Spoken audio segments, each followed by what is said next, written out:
नमस्कार दोस्तों, स्वागत है आप सभी का एमके क्लासेस में। फाइनेंस अकाउंट असिस्टेंट और सब इंस्पेक्टर की पोस्ट के लिए पढ़ रहे थे। पिछले जितने भी हमने लेक्चर्स लिए हैं, आज हम उसके एमसीक्यूज़ करेंगे, टॉप एमसीक्यूज़, और देखते हैं कि क्या होता है और अपना स्कोर कमेंट्स में ज़रूर बताना। चलिए शुरू करते हैं। Which if the displacement of an object is proportional to square of time then the object moves with. देखिए क्वेश्चन में क्या बोला गया है कि जो डिस्प्लेसमेंट है क्या है, जो हमारी डिस्प्लेसमेंट है वो क्या है, प्रोपोर्शन है। डिस्प्लेसमेंट क्या होती है, मीटर में होती है, और प्रोपोर्शनल है सेकंड स्क्वायर के, स्क्वायर ऑफ टाइम क्या है, उसके प्रोपोर्शनल है। प्रोपोर्शन क्या है, जितना मीटर टाइम बढ़ेगा, जितना वो बढ़ेगा, क्या बोलते हैं उसको, डिस्प्लेसमेंट बढ़ेगी, क्या बढ़ेगा, जितना डिस्प्लेसमेंट बढ़ेगा उतना क्या होगा, उतना हमारा टाइम भी बढ़ेगा। तो इसका मतलब क्या है, यूनिफॉर्म असलेशन चल रही है। यूनिट जो ये हैं ये यूनिफॉर्म असलेशन के हैं, तो ये हमारा क्या हो जाएगा, यूनिफॉर्म असलेशन में। और बाकी ऑप्शंस भी देख लेते हैं। यूनिफॉर्म वेलोसिटी, वेलोसिटी तो हो नहीं सकती, उसके यूनिट क्या होते हैं वेलोसिटी के, मीटर अपॉन सेकंड उस वेलोसिटी के यूनिट होते हैं। यूनिफॉर्म वेलोसिटी, यूनिफॉर्म असलेशन है इसका आंसर। इंक्रीजिंग असलेशन नहीं है क्योंकि ये जो टाइम है वो क्या है, प्रोपोर्शनल है। डिक्रीजिंग असलेशन भी नहीं है। चलिए दोस्तों आगे देखते हैं।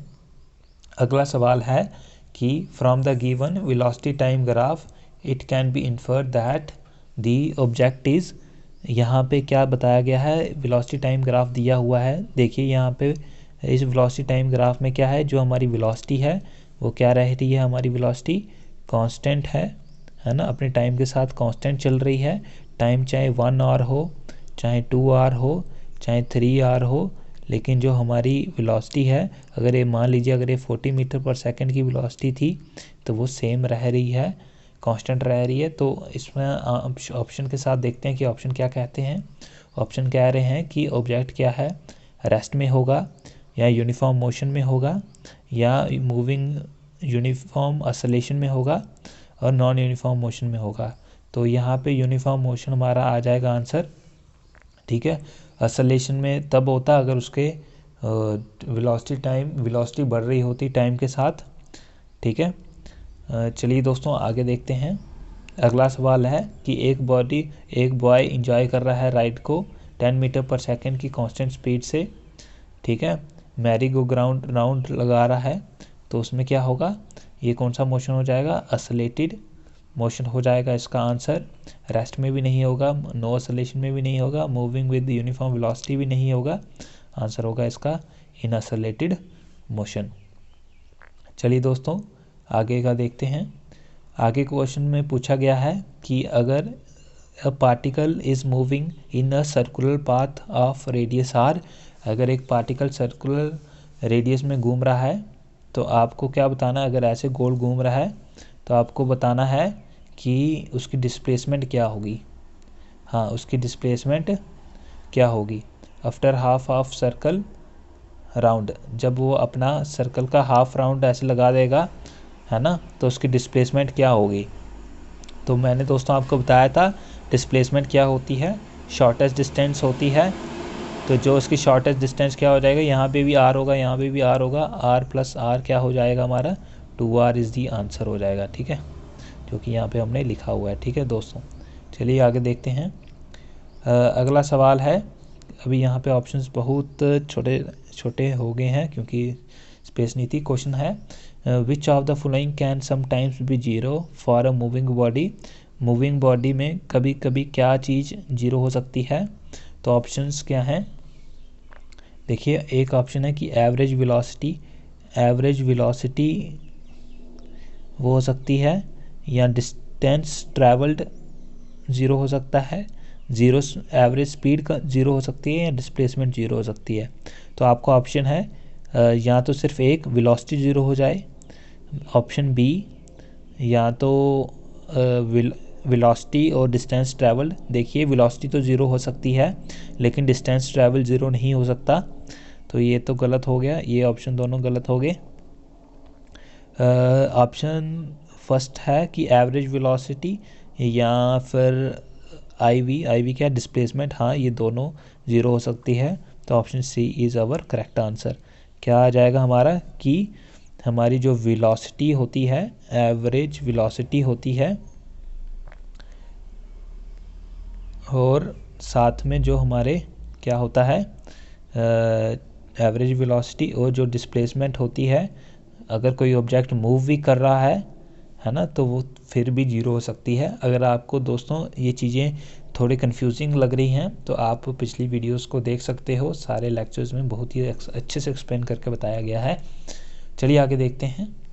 क्वेश्चन नंबर 6 है, which of the following statement is correct regarding velocity and speed of a moving body. Velocity और स्पीड ऑफ मूविंग बॉडी के हिसाब से कौन सी चीज़ सही है। चलिए दोस्तों ऑप्शंस को रीड करते हैं। Velocity of moving body is always higher than its speed. Velocity of moving body क्या है, हायर रहेगी हमेशा स्पीड से।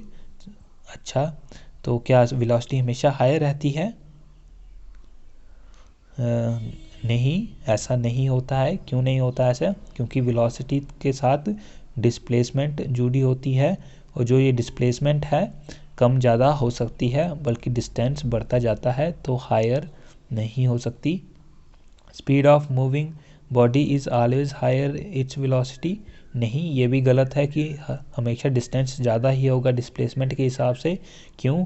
अगर डिस्टेंस भी अगर स्ट्रेट लाइन में होगा और डिस्प्लेसमेंट भी स्ट्रेट लाइन ही होती है, आपको मालूम है, शॉर्टेस्ट डिस्टेंस, तो ये क्या हो जाएगा, ये भी ऑप्शन गलत हो जाएगा। ये दोनों बराबर भी हो सकते हैं।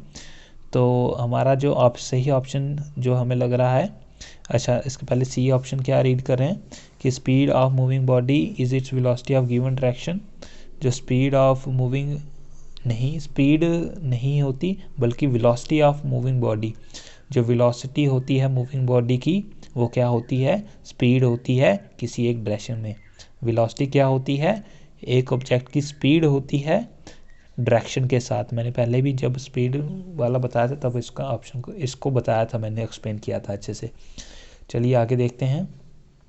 अब हम वर्क, पावर एंड एनर्जी के चैप्टर वाले कुछ एमसीक्यूज कर रहे हैं। एमसीक्यू उसका 1 है ये, विच of the flowing device convert chemical energy into electrical energy. ये बहुत ही आसान है। तो क्या है, हमारी बैटरी क्या करती है, केमिकल एनर्जी को इलेक्ट्रिकल एनर्जी में कन्वर्ट करती है। चलिए आगे देखते हैं। ऑप्शन 2 है, क्वेश्चन नंबर 2 है कि the energy possessed by a body due to its position is called. अपनी पोजीशन के हिसाब से जो एनर्जी पोजेस करती है उसको कौन सी एनर्जी कहते हैं, उसको पोटेंशियल एनर्जी कहते हैं। किनेटिक एनर्जी कौन सी होती है, जब energy of object in motion, किसमें, मोशन में जो एनर्जी होती है ऑब्जेक्ट में, उसको किनेटिक एनर्जी कहते हैं।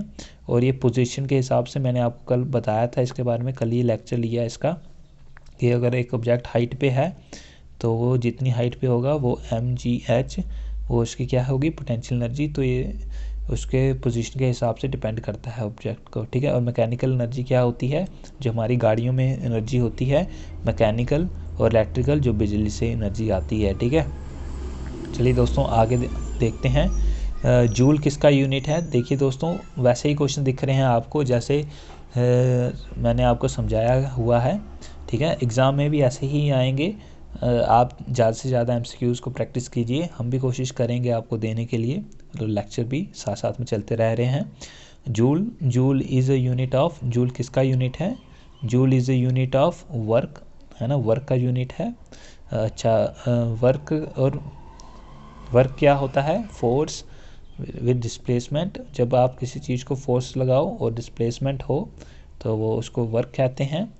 पावर किसके कहते हैं, ये हमारा amount of capacity, capability of doing work को कहते हैं, ठीक है। और रेट ऑफ डूइंग वर्क को एनर्जी कहते हैं, ठीक है। चलिए दोस्तों आगे देखते हैं। कमर्शियल यूनिट ऑफ एनर्जी, बहुत ही आसान सवाल, ये हमने कल ही किया था। वाट एनर्जी का यूनिट होता है, और किलो वाट आवर किसका यूनिट होता है, कमर्शियल यूनिट ऑफ एनर्जी होता है, ठीक है। हम जो बिजली का किराया देते हैं वो किस हिसाब से देते हैं, किलो वाट आवर की हिसाब से देते हैं। तो सी ऑप्शन हमारा हो जाएगा यहाँ पे। चलिए आगे देखते हैं। When an object falls freely towards ground then its total energy. जब क्या हो, कोई ऑब्जेक्ट फ्री फॉल वाला कॉन्सेप्ट आपको समझाया था, तो उसी कॉन्सेप्ट पे ये सवाल है कि अगर कोई ऑब्जेक्ट फ्री फॉल हो रहा है ना, तो उसकी जो टोटल एनर्जी होती है वो क्या होती है। टोटल एनर्जी उसकी कांस्टेंट होती है, और वो कैसा फील करता है तब जब वो फ्री फॉल होता है, तब उसका जो मास उसको जो फील होता है वो इक्वल्स टू 0 फील होता है। ये आप अगर कभी आप उसमें बैठे हो, क्या बोलते हैं इनको, ये रोलर कोस्टर में, रोलर कोस्टर डोले बोलते हैं जिसको हम अपने लोकल लैंग्वेज में, है ना, रोलर कोस्टर इंग्लिश में कहते हैं इनको। अगर आप कभी रोलर कोस्टर में बैठे हुए हो, जब रोलर कोस्टर क्या होता है, ऊपर से नीचे आता है, तब हम क्या होते हैं, फ्री फॉल में होते हैं, और हमें अपने मास नहीं महसूस होता।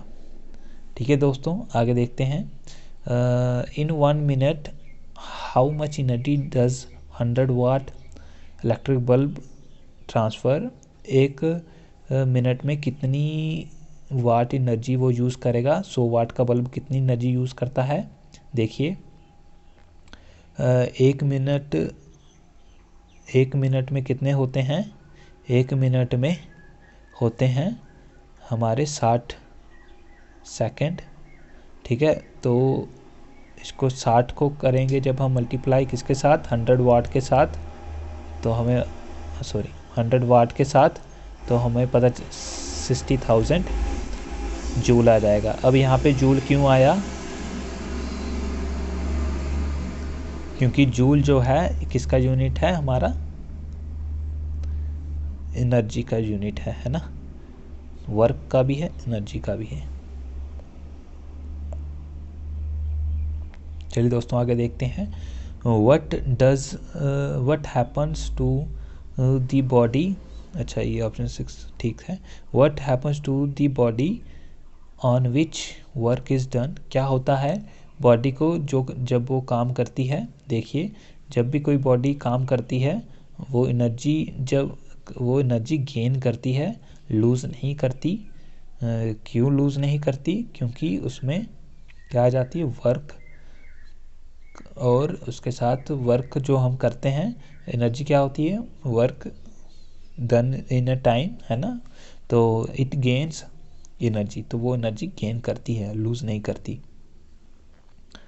What happen to body, okay, work is done, तो गेन्स एनर्जी, जो बॉडी वर्क करती है वो एनर्जी गेन करती है।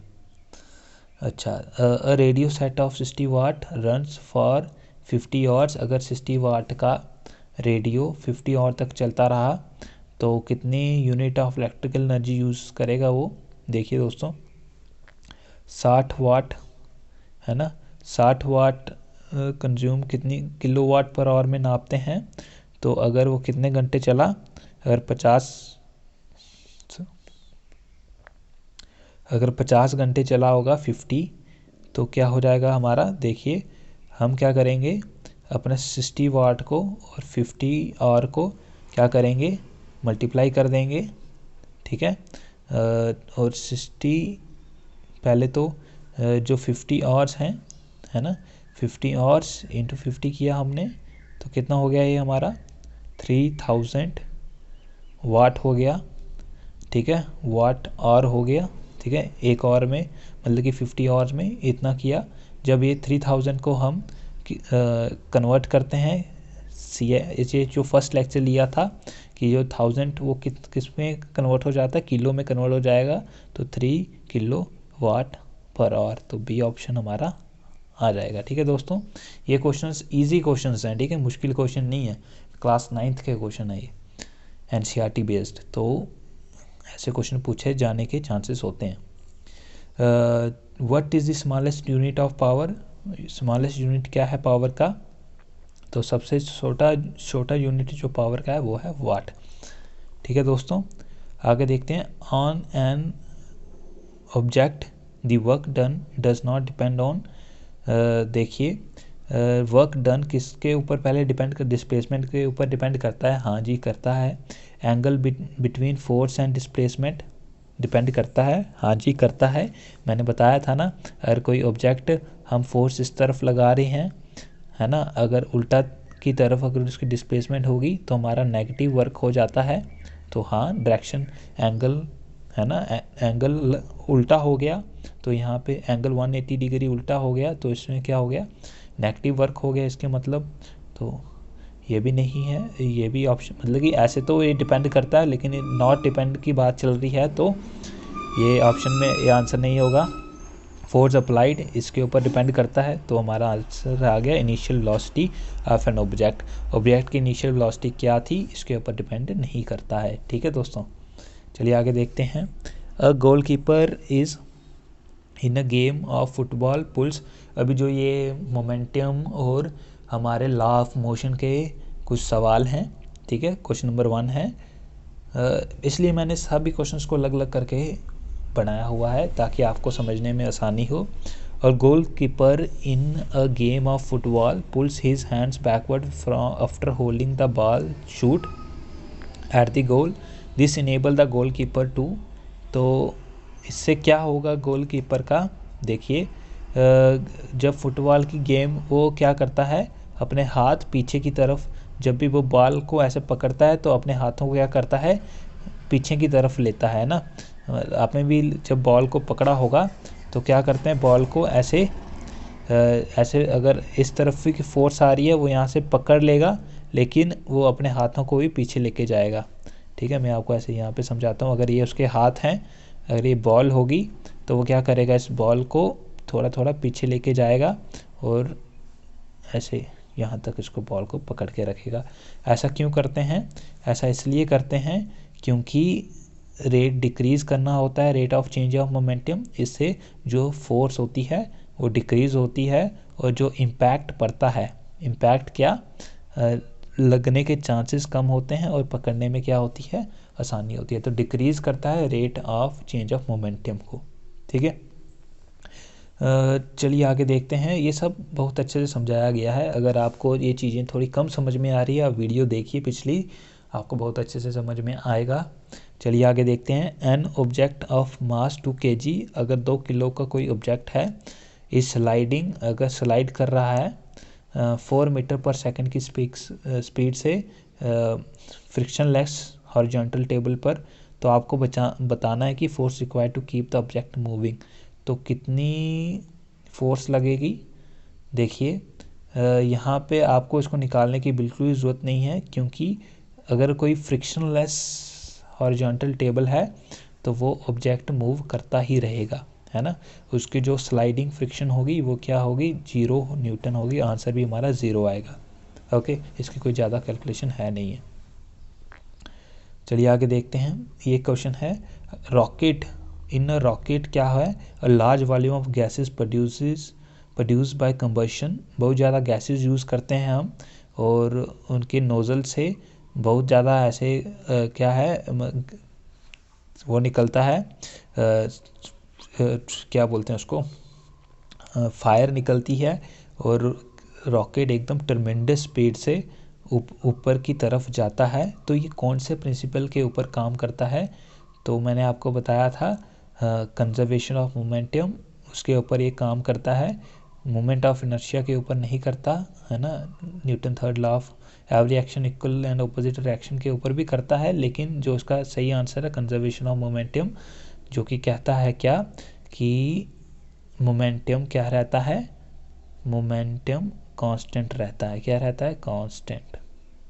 ओके, चलिए दोस्तों आगे की वीडियो देखते हैं। Slide, water tank filled up to 2/3 of its height, 2/3 of its height के साथ फिल किया, is moving with a uniform speed, वो यूनिफॉर्म स्पीड के साथ मूव कर रहा है। और सडन एप्लीकेंट ऑफ ब्रेक लगाने से क्या हुआ, वाटर इन टैंक वुड, तो क्या होगा, देखिए दोस्तों, अगर ये हमारा टैंक है, अगर 2/3 फिल है, तो अगर इसको हम गाड़ी की अगर ब्रेक लगेगी तो क्या होगा, पानी आगे की तरफ आ जाएगा, ऐसे हो जाएगा, है ना, हो जाता है ना जब, और move forward. It simple answer है। चलिए आगे देखते हैं। चलिए इतनी थी हमारी आज की वीडियो। चलिए धन्यवाद। अगर आपको हमारी वीडियोस अच्छी लगती हैं, आप हमारे चैनल को सब्सक्राइब कर सकते हैं। सब्सक्राइब करने के बाद बेल आइकन जरूर दबाइए। इससे क्या होगा कि हमारी वीडियो का अपडेट आपको यूट्यूब दे देगा। धन्यवाद।